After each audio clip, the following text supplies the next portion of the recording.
Cuán firme cimiento se ha dado a la fe. A través de la Biblia, un análisis de la Biblia libro por libro que le ayudará a crecer espiritualmente. Estos estudios fueron diseñados por el Dr. J. Vernon McGee. Acompáñenos en este fascinante recorrido a través de la Biblia. La palabra de Dios. La Biblia nos cuenta de 3 comienzos. En el estudio de hoy en Marcos capítulo 1, aprendemos de la diferencia entre estos comienzos y de el comienzo del Evangelio. Bienvenido a través de la Biblia, el programa en el cual conocemos a Dios en su palabra. Este ministerio es posible gracias a las oraciones y ofrendas de nuestros fieles oyentes. Ore para que Dios use este programa para compartir su palabra en todo el mundo. Que vidas sean transformadas por el poder de la palabra y que almas sean reconciliadas con Dios. También, si Dios le toca el corazón y usted desea ofrendar, contacte nuestra oficina en su país a la dirección que daremos al finalizar el programa. Para más detalles visite a través de la Biblia.org/ofrendar. Iniciemos nuestro tiempo de estudio en oración. Padre Celestial, gracias por tu amor por nosotros expresado por el regalo de tu Hijo Jesús. Mientras estudiamos hoy de Él, ayúdanos a entender tu gracia, tu misericordia, para que podamos compartir tu amor con el mundo. Oramos estas cosas en el nombre de Jesús. Amén. Y ahora, iniciamos nuestro recorrido bíblico de hoy con las enseñanzas del Dr. McGee en la voz de nuestro maestro Samuel Montoya. En nuestro programa anterior comenzamos nuestro estudio del primer capítulo del Evangelio según San Marcos. Y estábamos considerando los 3 principios que se registran en las Escrituras. Dijimos que el primero era, en el principio era el Verbo, registrado en el primer capítulo del Evangelio según San Juan, versículo 1. El segundo es, en el principio creó Dios los cielos y la tierra. Esta cita la encontramos en Génesis capítulo 1, versículo 1. Y hoy vamos a comenzar con el tercero, o sea, el principio del Evangelio, en Marcos capítulo 1, versículo 1. Es lo mismo que lo que era desde el principio, según Primera de Juan capítulo 1, versículo 1. Y este Evangelio sí tiene fecha. Coloca a Jesucristo en el preciso momento cuando tomó forma humana. Jesucristo es el Evangelio. Luego, Marcos, quien cita muy poco del Antiguo Testamento, cita 2 profecías. Los romanos sabían muy poco en cuanto a las profecías, pero Marcos hace esto para mostrarles que este personaje del que habla no necesitaba de una genealogía, sino de referencia. Por tanto, Marcos muestra que sus referencias provienen desde Isaías y Malaquías. Tanto Juan como Marcos declaran que la venida de Juan el Bautista fue el cumplimiento de estas profecías, de uno que vendría antes del Señor. Leamos ahora el versículo 4 de este primer capítulo de Marcos. Bautizaba Juan en el desierto y predicaba el bautismo de arrepentimiento para perdón de pecados. Quisiera cambiar la expresión para que podamos sacar el significado de este versículo. Juan predicó el arrepentimiento y bautismo hacia, o sea, en preparación para el perdón de pecados, no para la remisión de pecados. La preposición griega eis se usa con la palabra remisión y debe ser traducida hacia o a. Su ministerio, pues, fue preparatorio. Juan el Bautista solo estaba preparándolos para la venida del Señor Jesucristo al mundo, pero Jesucristo es quien remite los pecados. Ahora leamos los versículos 5 y 6 de este primer capítulo de Marcos.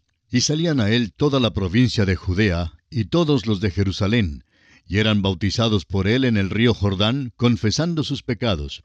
Y Juan estaba vestido de pelo de camello y tenía un cinto de cuero alrededor de sus lomos, y comía langostas y miel silvestre. Juan el Bautista era un hombre extraordinario, no tan solo por su mensaje, sino también por su modo de vestir y por su régimen alimenticio. Este hombre había sido separado específicamente para este ministerio. Era de la orden de los sacerdotes, un levita, aquellos que ministraban en el templo en Jerusalén. Pero Dios le había llamado para ser un profeta, y así estaba en el desierto donde el pueblo salía a escucharle. Hoy en día nos gusta edificar las iglesias en sitios donde el pueblo vive o donde le es fácil congregarse. Creemos que las iglesias deben ser accesibles.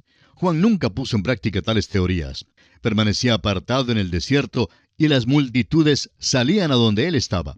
Ahora el versículo 7 dice, y predicaba diciendo, viene tras mí el que es más poderoso que yo, a quien no soy digno de desatar encorvado la correa de su calzado. Esto revela algo de lo notable que era este hombre. Supo conmover a las multitudes. Era un hombre raro y fuerte, una voz solitaria en el desierto. Pero fijémonos en su humildad. Juan el Bautista era un hombre humilde. Oigamos algo más de este hombre de Dios en el versículo 8. Yo a la verdad os he bautizado con agua, pero él os bautizará con Espíritu Santo. Esta es la gran distinción que había entre Juan y Jesús. El verdadero bautismo es el bautismo con el Espíritu Santo. El bautismo ritual es con agua. El bautismo con agua es muy importante hoy en día porque es un testimonio público. En el Evangelio de Mateo aprendimos que Jesús realmente fue bautizado para identificarse públicamente con los hombres. Sigamos adelante ahora con el versículo 9 de Marcos capítulo 1. Aconteció en aquellos días que Jesús vino de Nazaret de Galilea y fue bautizado por Juan en el Jordán. Note usted el encabezamiento de Marcos. Dice, Jesús vino. ¡Qué emoción! Algún día Jesús vendrá de nuevo. Ese es otro encabezamiento maravilloso. Pero aquí el Señor Jesús vino de la obscuridad y el anonimato de unos 30 años de una preparación modesta en el pequeño pueblo de Nazaret. Viene ahora y se identifica con el género humano en su bautismo. Usted recordará que Jesús le había dicho a Juan, según Mateo 3:15, deja ahora, porque Juan no creía que debía bautizar a Jesús. Note usted también que su nombre, Jesús, se usa aquí. Jesús vino. Veremos que es un nombre común el que se usa en este Evangelio. El nombre Jesús se usa con más frecuencia en el Evangelio según San Marcos que cualquier otro nombre. Ahora los versículos 10 y 11 dicen, y luego, cuando subía del agua, vio abrirse los cielos y al Espíritu como paloma que descendía sobre él. Y vino una voz de los cielos que decía, Tú eres mi Hijo amado, en ti tengo complacencia. Vemos aquí la Trinidad enlazada de una manera muy definida. El Señor Jesús es la segunda persona de la Deidad. El Espíritu de Dios, como paloma, desciende sobre él. Esa es la tercera persona de la Deidad. Una voz del cielo llamándole mi Hijo amado, es el Padre, o sea, la primera persona de la Deidad. Así pues, la Trinidad es traída a nuestra atención. Y esto, a propósito, es el sello del cielo sobre la persona y la dedicación de Jesús. Notará usted que las cosas suceden muy rápido aquí. Él es el siervo. Juan el Bautista es el que lo presenta. Y luego Dios el Padre lo identifica y pone su sello sobre él. Esta es la declaración del cielo en el bautismo de Jesucristo. Leamos ahora el versículo 12 de este capítulo 1 de Marcos. Y luego el Espíritu le impulsó al desierto. Impulsó es una palabra de ferocidad y seriedad. El Espíritu de Dios le impulsó allí mismo al desierto para que pudiera ser tentado. Es muy importante que veamos esto. Y una vez más nos encontramos con la pregunta, ¿es realmente capaz Jesús de hacer el trabajo que se le ha encomendado? Otros hombres habían fallado, no pudieron resistir la tentación. Adán falló, Noé pasó por el diluvio y luego fracasó miserablemente. Vimos que Abraham falló y también Moisés, porque Moisés pudo guiar a los israelitas desde Egipto, pero no le fue permitido entrar en la tierra prometida. Y pobre David también falló. De modo que vemos que la tentación le inicia en su trabajo. Ahora el versículo 13 nos dice, y estuvo allí en el desierto 40 días, y era tentado por Satanás, y estaba con las fieras, y los ángeles le servían. Aquí no se nos da todos los detalles que hallamos en Mateo y en Lucas. Establece que estaba en el desierto por 40 días siendo tentado por Satanás, y fue tentado durante todos los 40 días. Hay quienes tienen la impresión de que Jesús ayunaba 40 días y que luego Satanás le tentó. Amigo oyente, Satanás le estaba tentando todo el tiempo. Hay quienes tienen también la idea de que Jesús simplemente estaba allí siendo tentado por Satanás y que las fieras más o menos contribuyeron a la tentación. Marcos está diciendo aquí que Jesús estaba con las fieras y con los ángeles y que los dos le ministraban, es decir, le servían. Las fieras son parte de la creación y están puestas bajo el dominio del hombre. Ese es el propósito para el cual Dios creó estas criaturas. Usted recordará que en el libro de Génesis aprendimos que toda la creación había sido preparada para servir como de hogar al hombre. Hasta donde sabemos, esta tierra es el único lugar en toda la creación donde existen seres humanos y que es habitable para el hombre. Aquí, las fieras que estaban debajo del hombre Cristo Jesús le ministraban, y los ángeles que estaban arriba de él también le ministraban. Eso es lo que Marcos está diciendo aquí. Leamos ahora los versículos 14 y 15 de este capítulo 1 de Marcos. Después que Juan fue encarcelado, Jesús vino a Galilea predicando el Evangelio del reino de Dios, diciendo: El tiempo se ha cumplido y el reino de Dios se ha acercado. Arrepentíos y creed en el Evangelio. Después de la tentación encontramos a Jesús comenzando su ministerio público.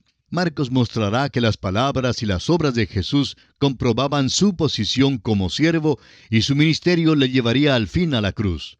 En el versículo 14 las palabras «del reino» no se encuentran en los mejores manuscritos y personalmente creemos que debe leerse así: predicando el Evangelio de Dios, diciendo «el tiempo se ha cumplido».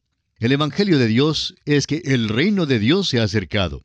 En el Evangelio según San Mateo, la frase era «el reino de los cielos». ¿Ahora hay una distinción entre las dos? Sí la hay. Pues mientras que el reino de los cielos es el reino de Dios sobre la tierra, el reino de Dios, en cambio, incluye todo su universo, aún más allá de los términos de la tierra.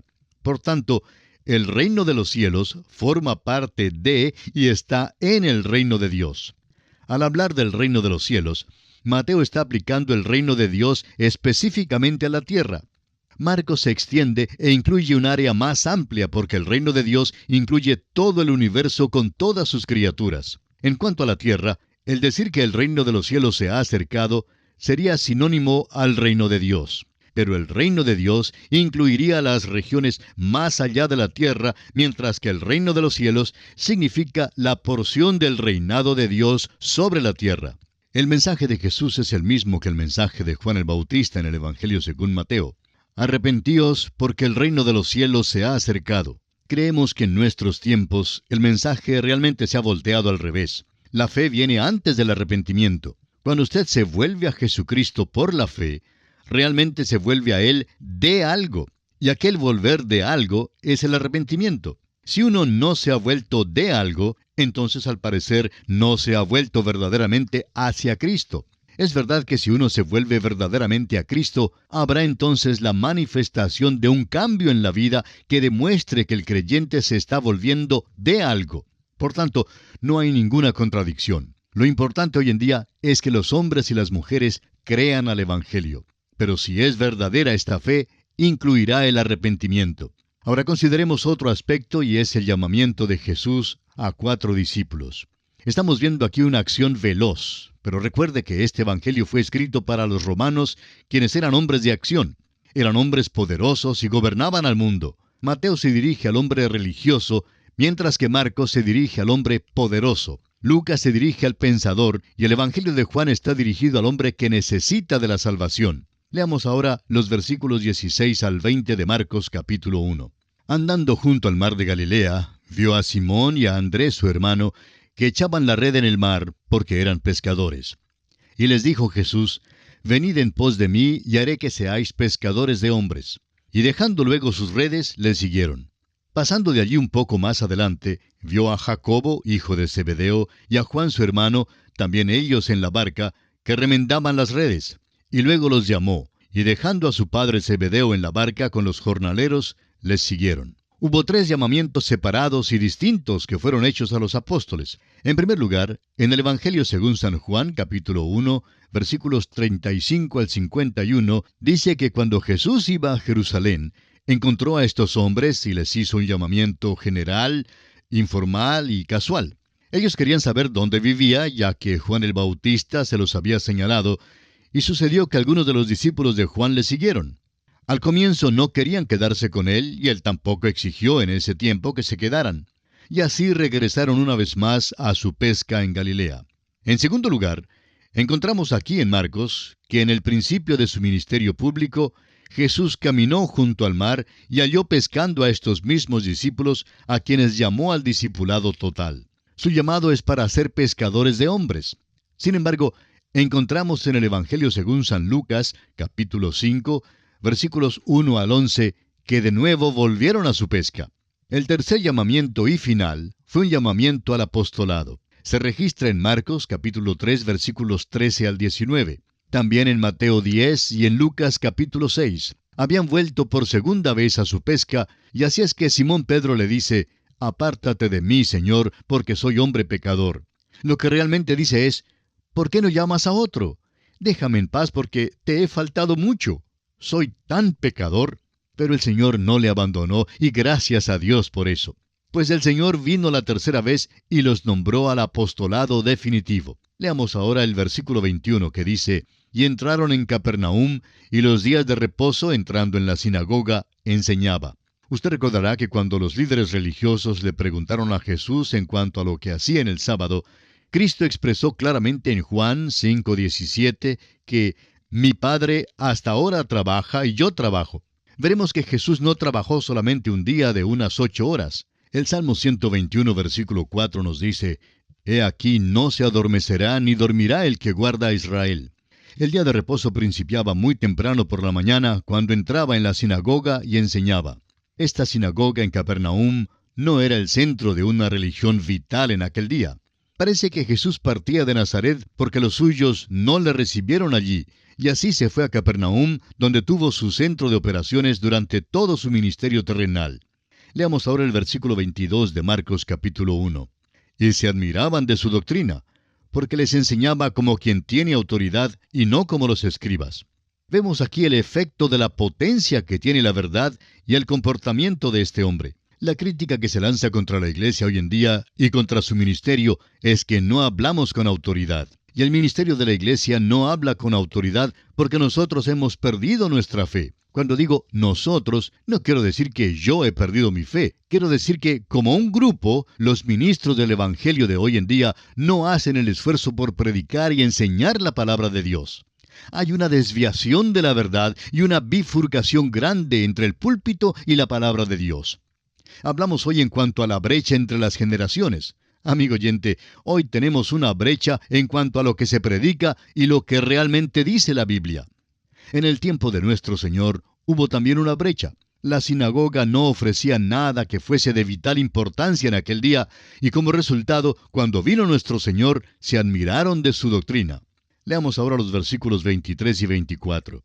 «Pero había en la sinagoga de ellos un hombre con espíritu inmundo que dio voces diciendo: «Ah, ¿qué tienes con nosotros, Jesús Nazareno? ¿Has venido para destruirnos? Sé quién eres, el Santo de Dios». Este primer milagro en el Evangelio de Marcos ocurre en la esfera espiritual. Solo Dios manda en la esfera espiritual. Él está en control de los demonios. Hay muchísima evidencia histórica que la posesión demoníaca y la adoración de los demonios era algo desenfrenado a través de todo el imperio romano de esos tiempos. La única manera en que la posesión de los demonios puede ser combatida es por medio del Señor Jesús, porque Él y Él solo es poderoso para moverse en esa esfera. Por eso mismo, Marcos nos da este como el primer milagro. Este milagro es presentado primero porque si es que Jesús tiene poder en esta esfera, entonces significa dos cosas. En primer lugar, que Él tiene poder en cualquier esfera. Y en segundo lugar, Dios es el único que tiene poder para hacer tal cosa. En otras palabras, este milagro es una manifestación parcial de sus credenciales. Él tenía la autoridad y el poder. Enseñaba como alguien que tenía autoridad. Y ahora demostró que tenía tal poder y autoridad. Si usted, amigo oyente, está enterado de lo que está ocurriendo en nuestra cultura contemporánea hoy en día, entonces reconocerá que la adoración de Satanás ha llegado a ser algo de grandes proporciones. Hay cosas que están sucediendo hoy en día en la esfera de lo oculto que solo pueden ser explicadas sobre la base de que son satánicas y que son sobrenaturales. No es posible explicar razonablemente por qué jóvenes hoy en día dejan los hogares donde los padres los aman. No crean toda la propaganda que se está divulgando hoy. Los jóvenes se sienten hoy muy mal comprendidos y expresan lástima de su propia condición. Muchos de ellos, al expresarse, dan a entender que son muy sensibles a lo que creen ser su condición patética. Dicen que no tienen libertad, que no tienen esto ni aquello. Pero la realidad de las cosas, amigo oyente, es que nunca ha habido una generación de jóvenes que haya tenido todo lo que tiene esta generación, y todavía lloran.